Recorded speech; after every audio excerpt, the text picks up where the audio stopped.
Me voilà de retour, chers élèves. Donc, on va continuer toujours dans le cours, le premier chapitre de la glycémie qui rentre dans le cadre de l'unité numéro 3, c'est-à-dire la communication nerveuse et la communication hormonale. Donc, la dernière fois, on s'est arrêté dans les structures qui sont responsables de la sécrétion des hormones pancréatiques qui interviennent dans la régulation de la glycémie. Et on a mis en évidence la présence de deux tissus. Donc un premier tissu, c'est les cellules alpha, qui représentent les cellules périphériques des îlots de Langerhans, qui est ici en rouge, et les cellules bêta qui représentent les cellules centrales, c'est-à-dire qui se trouvent au milieu des îlots de Langerhans et qui représentent 70% de total des cellules d'îlots de Langerhans. Donc les cellules alpha sécrètent le glycagon alors que les cellules bêta, ils sécrètent l'insuline.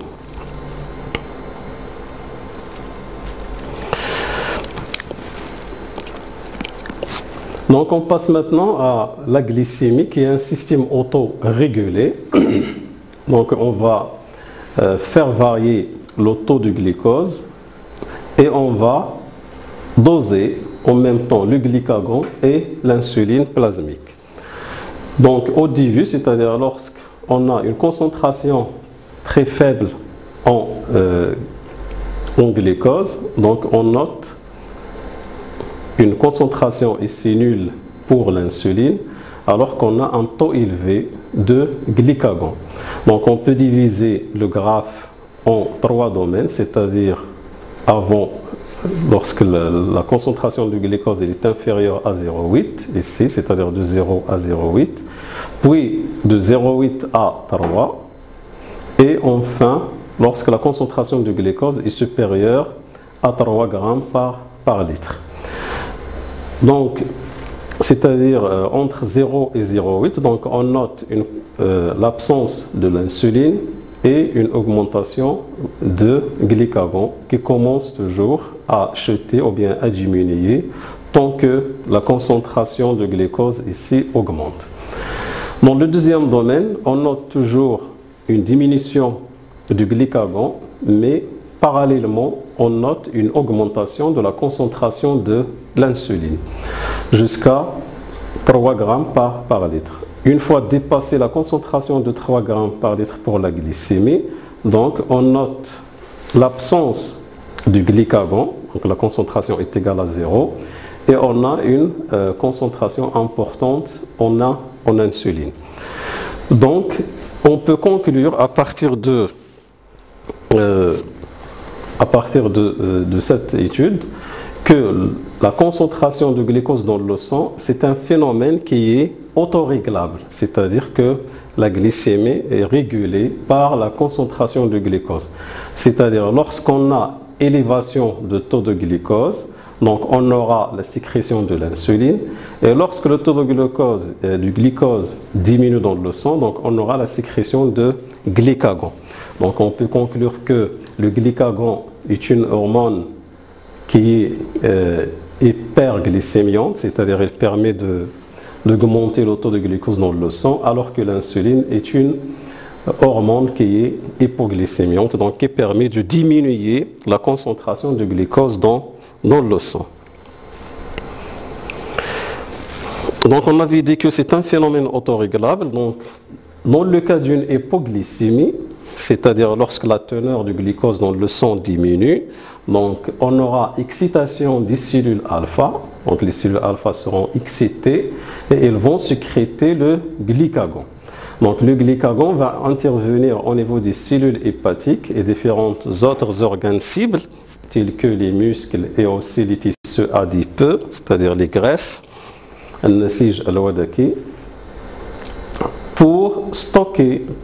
pour libérer le glucose, en hydrolysant le glycogène. Et donc, la glycémie sera régulée par la suite, c'est-à-dire augmentation de taux de glucose dans le sang.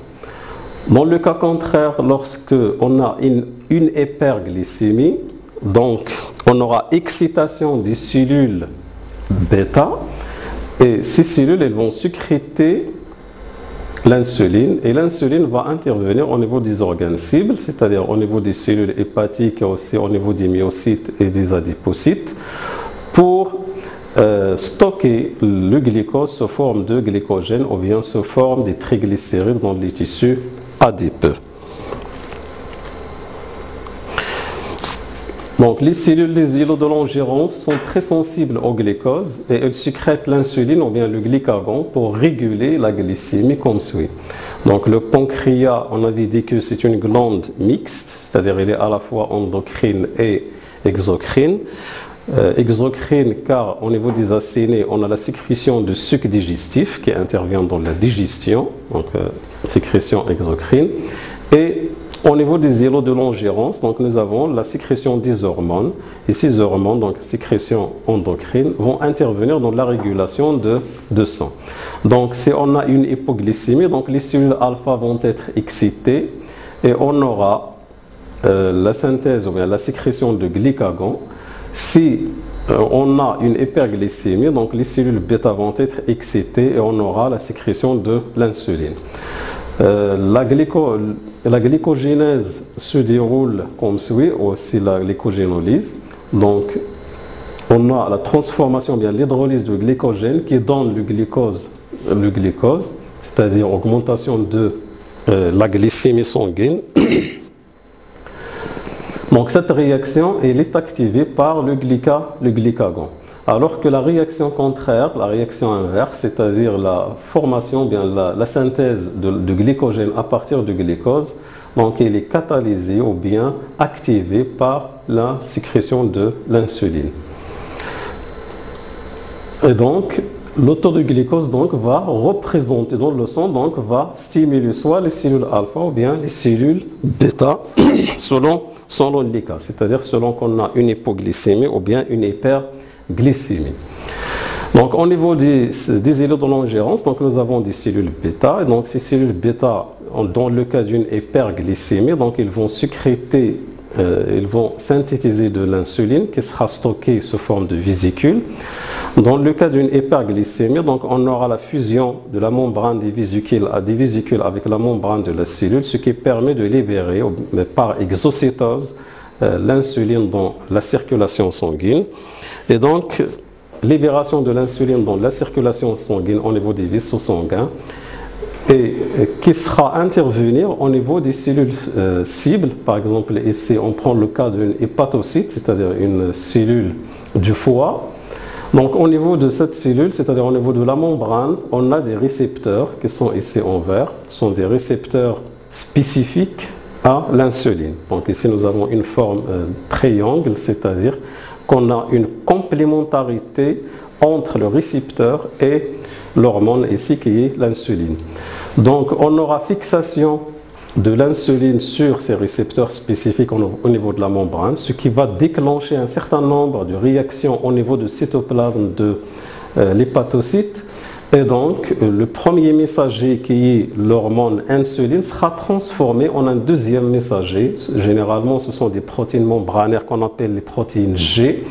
Et donc, la catalyse d'un certain nombre de réactions qui vont synthétiser enfin une enzyme qui va intervenir dans la synthèse de glycogène à partir du glucose qui sera bien sûr ramené à partir du sang.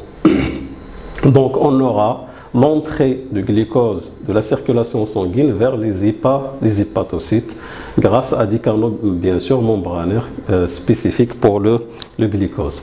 Et donc la synthèse de glycogène et donc la concentration de glucose dans le sang sera baissée et donc on assiste après à une hypoglycémie. Donc l'entrée du glucose et la synthèse de glycogène.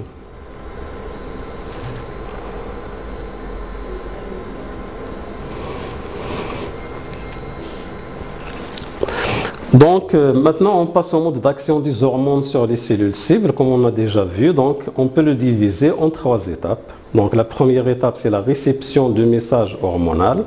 La deuxième étape c'est la traduction du message hormonal et la troisième étape c'est la réaction au message hormonal. Donc la première étape, que ce soit pour l'insuline ou pour le glucagon, ce sont les mêmes étapes. Donc la première étape, c'est la fixation de l'insuline sur le récepteur membranaire spécifique et la cellule ne répond que si le complexe récepteur-hormone est formé. C'est-à-dire si l'insuline n'est pas liée au récepteur membranaire, donc on n'aura pas la réponse, c'est-à-dire la cellule ne va pas répondre à l'hormone insuline. Donc la deuxième, c'est la traduction de message hormonal. Donc le complexe récepteur insuline permet l'activation d'une protéine membranaire qu'on appelle la protéine G. Donc c'est le premier messager. Donc celle-ci active une enzyme qui à son tour active un deuxième messager dans la cellule cible. Celui-ci induit des réactions de la cellule cible à l'hormone par production d'une enzyme qu'on appelle glycogène synthétase. Donc après une suite de réactions, donc l'enzyme glycogène synthétase est activée et la cellule cible absorbe le glucose sanguin pour le transformer en glycogène, c'est-à-dire la glycogénogenèse. Donc dans le cas de glycagon, c'est les mêmes étapes, mais les phénomènes ils sont antagonistes. Donc on aura toujours formation de complexe récepteur membranaire glycagon, donc récepteur glycagon, puis la traduction de message hormonal pour synthétiser enfin une enzyme qui s'appelle la phosphorylase. Et donc la phosphorylase, elle va permettre l'hydrolyse, elle va activer la réaction de la glycogénolyse, c'est-à-dire l'hydrolyse de glycogène en glucose, ce qui va permettre d'augmenter la concentration de glucose dans le sang. Donc pour finir, on va parler un petit peu de dysfonctionnement surtout qui arrive surtout au niveau de pancréas et qui cause une maladie connue qu'on appelle le diabète, Marat Sukkari. Et il y a plusieurs types de diabète. On va voir deux types. Donc nous avons un type 1 qui survient surtout chez des personnes qui sont encore jeunes, ce qu'on appelle le diabète juvénile, Marat Sukkari Sabawi. Donc c'est une maladie qui est insulino-dépendante. C'est généralement, elle survient chez les personnes moins âgées et c'est lié généralement à la destruction des cellules alpha par le système immunitaire, c'est-à-dire on parle d'auto-immunité. Pour le diabète de type 2, donc il représente 90% des cas de diabète, donc il survient plus tard dans la vie et il est principalement dû à un état de résistance à l'insuline et associé au surpoids, c'est-à-dire chez les personnes obèses, c'est-à-dire qui ont un poids élevé. Donc pour ce type de diabète, généralement chez les personnes âgées, on a un problème surtout au niveau de récepteurs membranaires et l'insuline, soit qu'on a une déformation de la molécule d'insuline, soit qu'on a une déformation, bien un changement de conformité au niveau des récepteurs membranaires. Ce qui généralement active toujours le pancréas à sécréter davantage l'insuline et donc arrivé à un certain moment, donc on aura la fatigue de pancréas et donc on n'aura plus, ou bien la sécrétion de l'insuline sera avec des quantités très faibles. Donc ce qui va entraîner une hyperglycémie.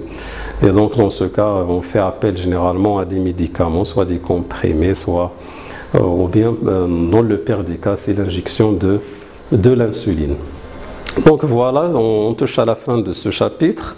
Donc merci de votre attention. Donc je vais récapituler un petit peu sur ce qu'on a vu. Donc dans ce chapitre, on a vu la voie hormonale, qui est une voie qui sert à communiquer entre les différents organes de l'organisme.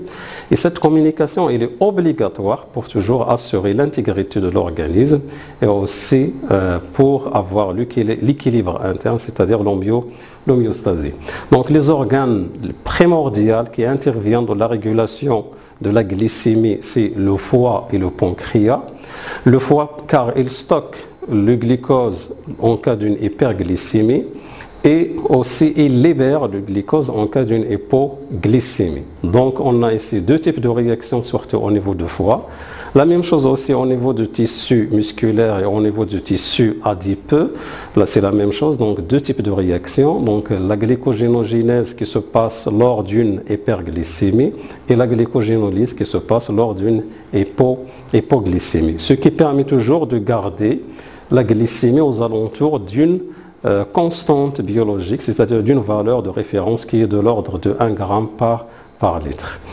Aussi, nous avons vu les structures responsables de la sécrétion des hormones qui interviennent dans la régulation de la glycémie et qui sont sécrétées par le deuxième organe qui est le pancréas, qui a une double fonction, c'est-à-dire la fonction exocrine et la fonction endocrine. La fonction exocrine car il sécrète des enzymes dans le tube digestif, c'est-à-dire vers le milieu extérieur, et la fonction endocrine car il sécrète l'insuline et le glucagon, qui sont véhiculés par le sang et qui vont intervenir au niveau des organes cibles et donc la régulation de la glycémie. L'insuline et le glucagon, ce sont deux hormones de nature protéique, c'est-à-dire c'est des chaînes polypeptidiques, des chaînes d'acides aminés. L'insuline, elle est constituée de deux chaînes de 51 acides aminés reliés par des ponts de désulfure, alors que le glucagon il est constitué d'une seule chaîne constituée de 29 acides aminés. Les structures responsables de la sécrétion de ces hormones au niveau du pancréas sont les cellules qui se trouvent au niveau des îlots de Langerhans, qui sont bien irriguées par le sang, car on trouve beaucoup de vaisseaux sanguins, du capillaire sanguin, sha'irat ad-damawiya. Et donc, on a deux tissus, donc un tissu alpha qui sécrète le glucagon et qui se trouve à la périphérie, qui représente 30% des îlots de Langerhans, et un tissu bêta qui représente 70% des îlots de Langerhans et qui se trouve dans la partie médullaire des îlots de Langerhans et qui sécrète l'insuline. Donc l'insuline et le glucagon, ce sont deux hormones antagonistes. C'est-à-dire l'insuline, c'est une hormone hypoglycémiante qui permet de diminuer ou bien de baisser la glycémie, alors que le glucagon, c'est une hormone hyperglycémiante, c'est-à-dire qu'elle permet d'élever ou bien d'augmenter le taux de la glycémie. Aussi, nous avons vu les différentes étapes de l'intervention de l'hormone, c'est-à-dire les trois étapes. Donc, on ne peut pas avoir la réponse à une hormone sauf si on a la formation de complexes récepteurs hormones. Donc, ce sont des récepteurs qui se trouvent au niveau de la cellule. Donc, puisque l'insuline et le glucagon sont de nature protéique, donc leurs récepteurs ils se trouvent à la surface de la cellule, c'est-à-dire au niveau de la membrane. Donc ce sont des récepteurs membranaires. Donc c'est le cas contraire surtout des autres hormones, c'est-à-dire les hormones de nature lipidique, par exemple les hormones sexuelles qu'on va voir dans un autre chapitre. Pour eux, ils ont des récepteurs à l'intérieur de la cellule, c'est-à-dire au niveau de cytoplasme. Et donc, la formation toujours de complexes récepteurs hormones, donc il va activer un certain nombre de réactions qui vont par la suite permettre la synthèse d'une enzyme qui va catalyser soit la réaction de la glycogénogenèse, dans le cas de l'insuline, ou bien ils vont catalyser la réaction de la glycogénolyse, par exemple dans le cas de glucagon. Donc l'enzyme qui intervient dans la glycogénogenèse, c'est la glycogène synthétase, et l'enzyme qui intervient dans la glycogénolyse, c'est la phosphorylase. Aussi, nous avons vu les différents types de diabète. Donc il y a un diabète lié surtout à la destruction des cellules alpha par le système immunitaire. On parle d'auto-immunité.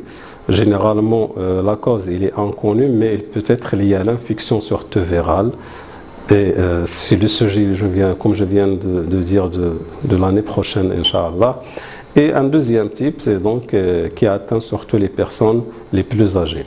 Donc voilà, c'est tout pour ce chapitre. Je vous remercie. Donc merci pour votre attention. Et à la prochaine, Inch'Allah. Donc, la séquence suivante sera consacrée à une évaluation. Donc, il sera une séquence d'évaluation. Donc, bonne chance à tous.